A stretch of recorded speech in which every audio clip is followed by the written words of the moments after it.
Recientemente pasé por un divorcio bastante desagradable, pero al menos obtuve lo único que importaba fuera de él, la custodia completa de mi hijo de 4 años. Perdimos casi todo lo demás en el proceso, por lo que tuvimos que mudarnos a una nueva casa, con apenas equipaje o muebles. Realmente un nuevo comienzo. Yo lo escuché, llamándome, durante nuestra primera noche en este nuevo hogar. Creo que fue un poco después de la medianoche, así que fui a ver qué le pasaba y me senté junto a su cama. Mi hijo estaba muy despierto y me pidió que revisara el armario en busca de monstruos, lo cual no era sorprendente, dadas las circunstancias.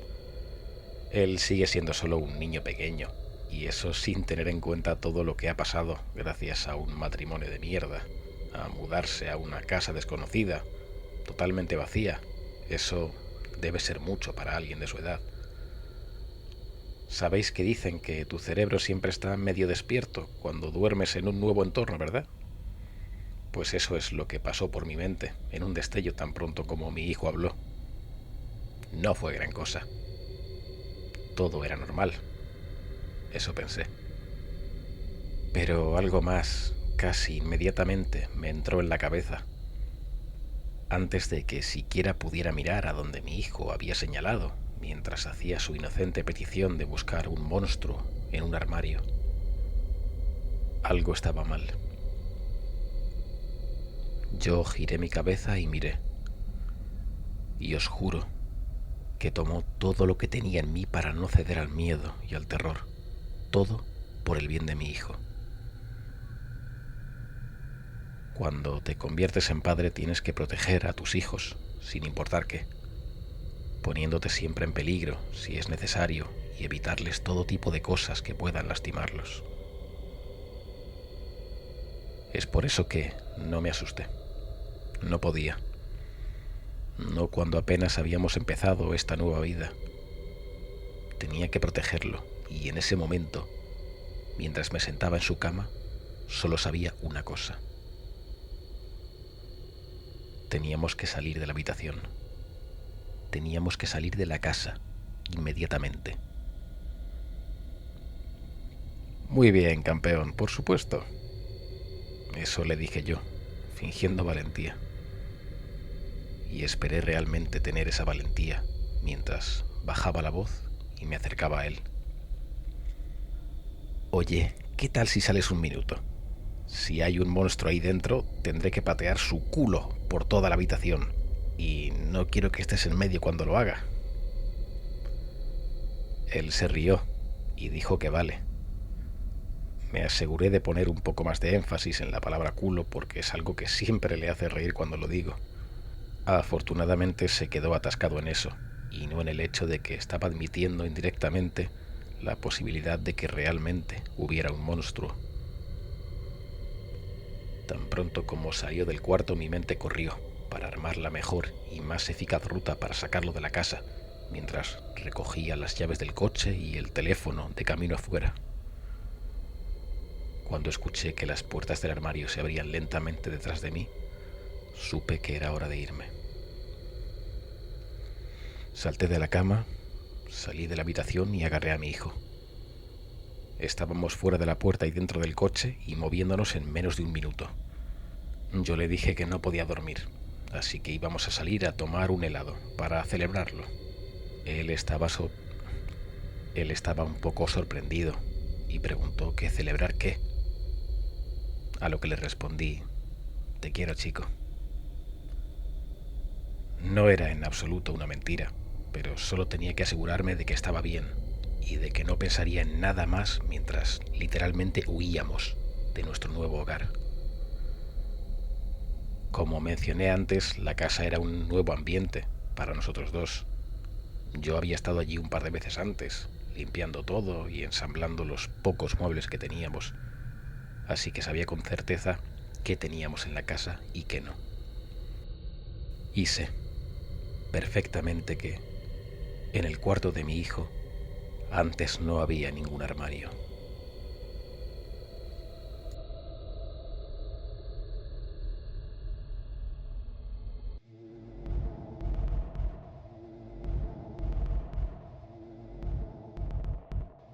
Hijo, tenemos que hablar sobre la seguridad en Internet. Fue lo primero que dije mientras me sentaba lentamente en el suelo junto a él. Su portátil estaba abierto y estaba jugando al Minecraft en uno de esos servidores públicos. Sus ojos estaban fijos en la acción y en el lateral de la pantalla tenía un cuadro con el chat que se actualizaba constantemente. Hijo, ¿puedes parar la partida un momento? Él cerró el juego, dejó el portátil y me miró.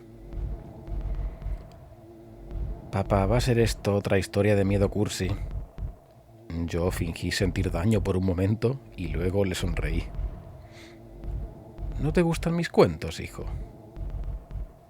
Él creció escuchando mis historias sobre niños que se encuentran con brujas, fantasmas, hombres lobos y trolls.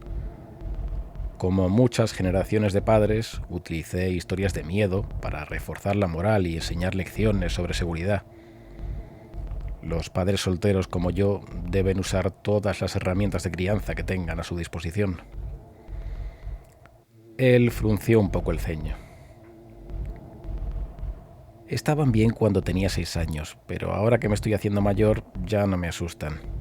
Parecen un poco tontos. Si vas a contarme una historia de Internet, puedes hacer que sea realmente de miedo. Yo entrecerré un poco los ojos. Él cruzó los brazos. Venga, bien, lo intentaré. Y así empieza la historia. Érase una vez un chico llamado Colby. Colby se conectó a Internet y se unió a varias páginas web. Al cabo de un tiempo empezó a hablar con otros niños en el juego y en los foros. Se hizo amigo de otro chico, de 16 años, llamado Ayudante 23. Les gustaban los mismos videojuegos y las series, se reían de las bromas del otro y jugaban a nuevos juegos juntos. Tras varios meses de amistad, Colby le dio a Ayudante 23 6 diamantes en una partida en la que estaban juntos. Fue un regalo muy generoso. Se acercaba el cumpleaños de Colby y Ayudante 23 quería enviarle un regalo chulo en la vida real. Colby pensó que no estaría mal darle a Ayudante 23 su dirección de casa, siempre y cuando prometiera no contárselo a desconocidos ni a adultos. Ayudante 23 juró que no se lo contaría a nadie más, ni siquiera a sus padres, y se puso a enviar el paquete por correo. Entonces pausé la historia y le pregunté a mi hijo, ¿crees que fue una buena idea? No, dijo él, negando fuerte con la cabeza. A pesar de su reticencia, yo podía ver que se estaba metiendo en la historia, así que continué. Pues bueno, Colby tampoco pensó que estaba bien. Colby se sentía culpable por haber dado su dirección de casa, y su culpa empezó a crecer y a crecer. Y cuando se puso el pijama la noche siguiente, su culpa y su miedo eran mayores que cualquier otra cosa en su vida. Así que decidió admitir la verdad a sus padres.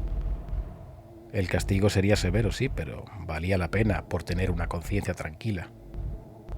Él se retorcía en la cama mientras esperaba a que sus padres le dieran las buenas noches.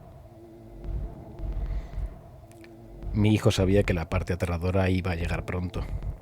A pesar de sus primeras dudas, se inclinó hacia adelante, con los ojos bien abiertos.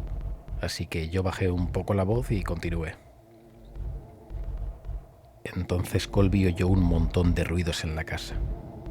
La lavadora, rugiendo en la lavandería. Las ramas que raspaban el ladrillo fuera de su cuarto. Su hermanito pequeño, llorando, en el cuarto del bebé.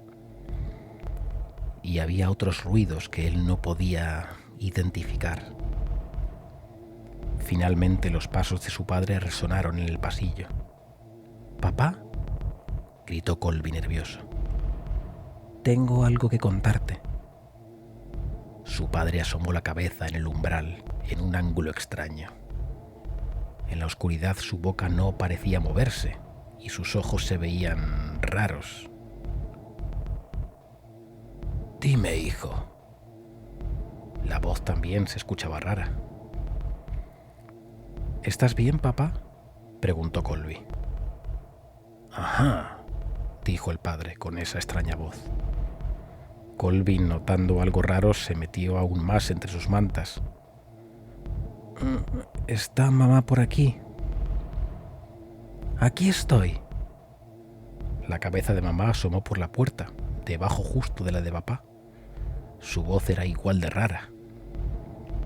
Colby, ¿cuándo ibas a decirnos que diste nuestra dirección, ayudante 23? No deberías haber hecho eso. Os dijimos que nunca digáis información personal en Internet. En realidad no era un niño, simplemente fingió serlo. ¿Y sabes lo que hizo? Vino a nuestra casa, entró a la fuerza y nos mató a los dos, solo para pasar un rato contigo.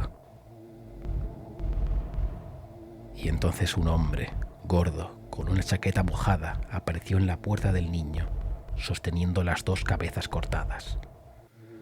Colby chilló y jadeó cuando el hombre dejó caer las cabezas al suelo, desenvainó su cuchillo y entró en la habitación para terminar con el chico. En ese momento mi hijo también gritó y hasta se retorció un poco defensivamente con las manos sobre la cara. Pero bueno, ya estábamos cerca de terminar con la historia. Así que continué. Tras varias horas de tortura, Colby estaba casi muerto y sus gritos se habían convertido en gemidos. El asesino notó el llanto de un bebé en la otra habitación y retiró su cuchillo de Colby. Ayudante 23 dejó a Colby morir y siguió los gritos por la casa como un faro. En la habitación del bebé fue a la cuna, lo cogió y lo sostuvo en sus brazos. Se acercó al cambiador para mirar mejor, pero mientras sostenía al bebé, el llanto se apagó. El bebé levantó la vista y sonrió. Ayudante 23 nunca había sostenido un bebé, pero lo balanceó suavemente en sus brazos como un profesional. Se secó las manos ensangrentadas en la manta para poder acariciar la mejilla del bebé, y la rabia de su sadismo se fundió en algo más cálido y más suave. Entonces salió del cuarto del bebé, se lo llevó a casa, lo llamó William y lo crió como si fuera suyo. Fin. Después de terminar la historia, mi hijo estaba visiblemente afectado. Entre respiraciones cortas y secas, tartamudeó. Pero papá, yo me llamo William. Yo le lancé el clásico guiño de padre, le despeiné un poco el pelo y le dije: efectivamente, hijo. Después William subió corriendo las escaleras hacia su dormitorio, llorando, y se encerró allí. Pero bueno, en el fondo, creo que le gustó la historia.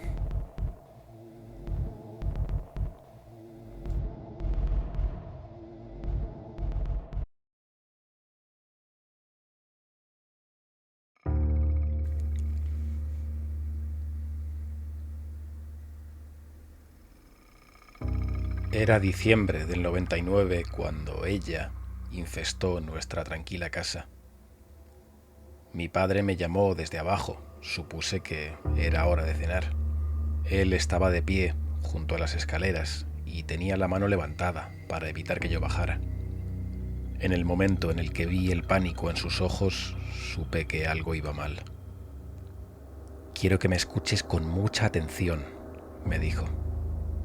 Mi corazón empezó a acelerarse mientras él continuaba. Es muy importante que mantengas los ojos puestos en mí.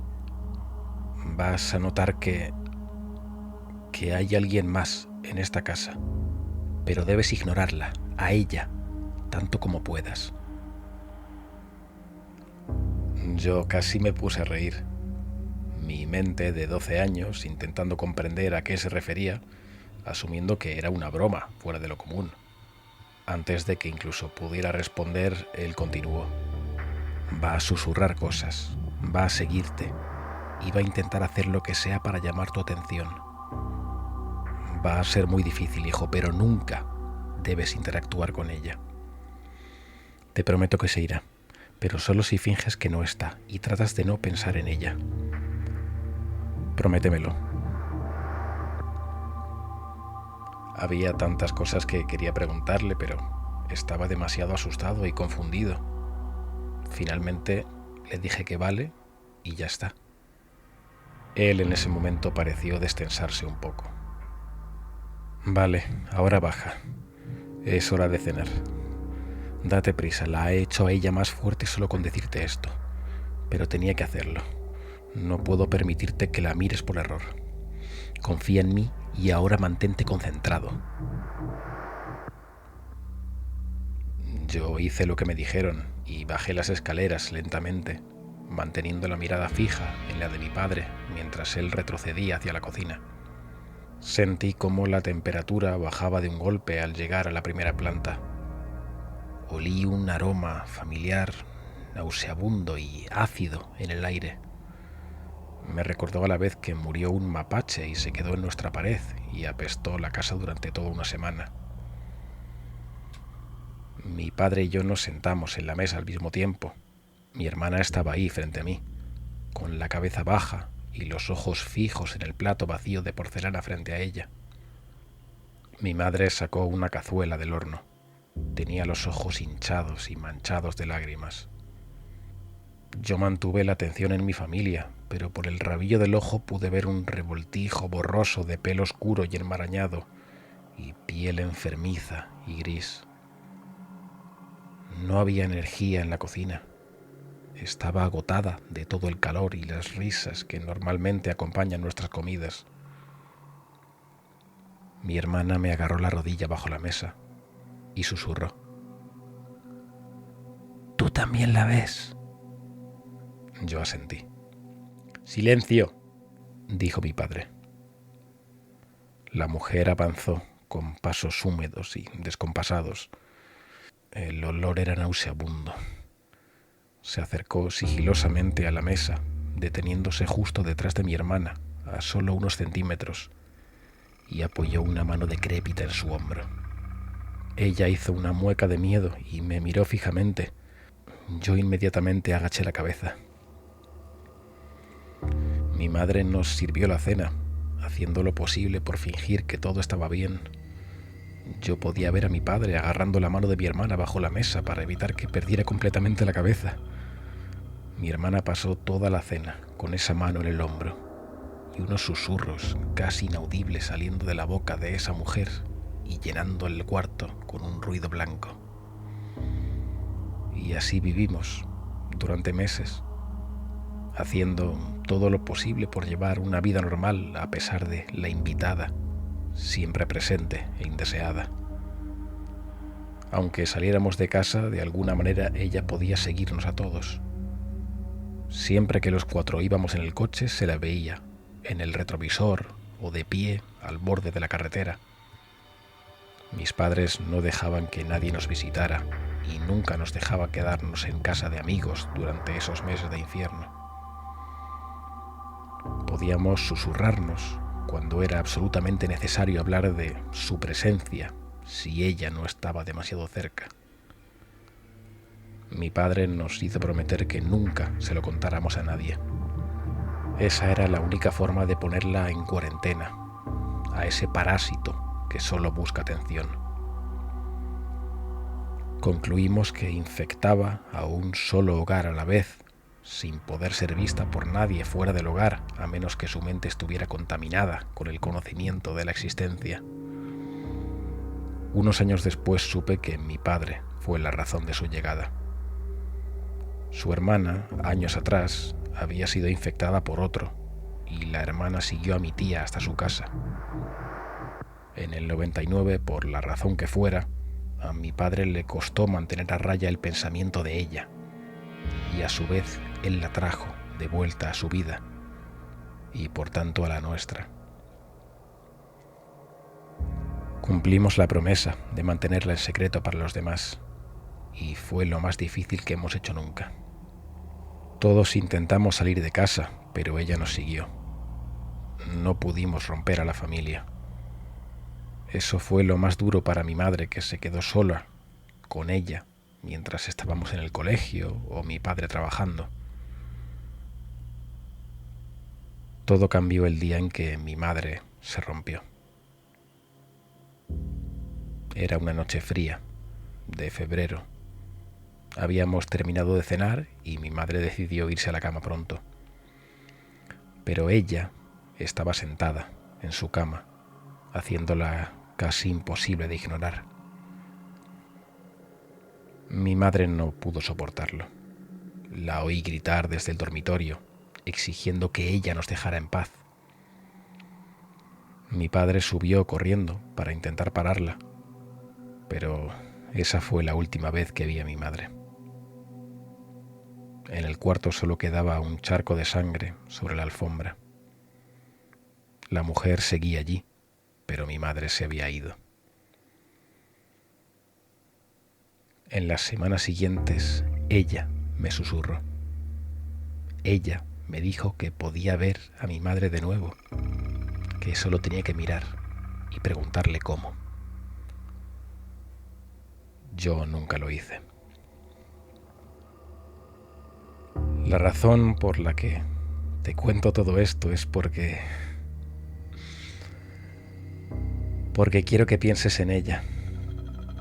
Porque volví a verla, a ella, esta mañana, por primera vez en 20 años.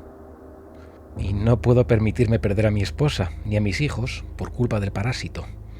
Así que necesito que tú pienses en su pelo oscuro y en su piel gris. Quiero que pienses en ella, en tu casa, para que pueda dejar la mía. Ya estás infectado y algún día vas a verla, a esa mujer en tu casa. Y debes ignorarla. Es por tu propio bien. Lo siento mucho.